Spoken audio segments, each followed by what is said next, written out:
अस्सलाम वालेकुम जनाब। आज एक खूबसूरत सा दिन 12 रबीउल अव्वल का जश्न ईद मिलादुन नबी का दिन।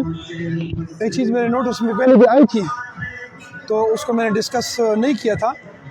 आज मैं इसको डिस्कस करने की कोशिश करूँगा। वर्ल्ड्स की एक ट्रॉली साइकिल मेरे पास खड़ी है। इसमें मुख्तलिफ़ किस्म के आइसक्रीम्स वगैरह के नमूने लगाए गए हैं और इस पे रेट्स लिखे हुए हैं। जैसे कि मैं आपको दिखाऊंगा।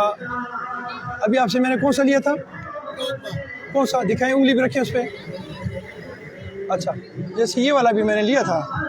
इसकी कीमत है 25 जमा 50 जमा 5 इज इक्वल टू 30 रुपीज़। जबकि ये हमारे से अटक रहे हैं।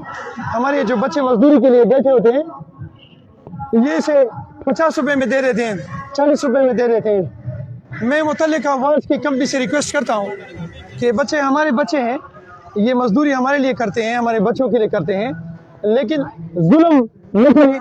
जुल्म काबिल बर्दाश्त नहीं है।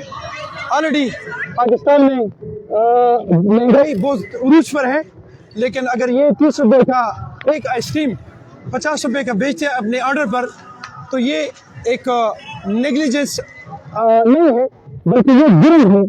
मैं मुतल्लिका इंतजामिया को रिक्वेस्ट करता हूँ कि यहाँ पे चलने वाले जितने भी आइसक्रीम के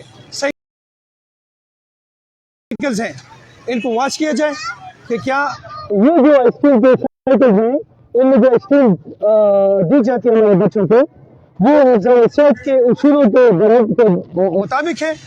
क्या उनके रेट्स जो है वो कंपनी के रेट्स के मुताबिक है? तो आई थिंक कि नहीं है। यही आपकी ड्यूटी है, इसलिए आप लोगों को तनख्वाह मिलती है और इसीलिए आपको इतने बड़े बड़े मराहत मिलते हैं। वांस कंपनी है, इसकी साइकिल इधर भी यहाँ मौजूद है और मैं मुतल्लिका इंतज़ामिया को रिक्वेस्ट करता हूँ कि इस तरह की जो चीज़ें हैं इस पर आप नज़र रखें। एक एक चीज़ पे आप नज़र रखेंगे कि तब आप जाकर मुतल्लिका जो मसाइल हैं उसको हल करने में कामयाब होंगे। Thank you very much. अस्सलाम वालेकुम।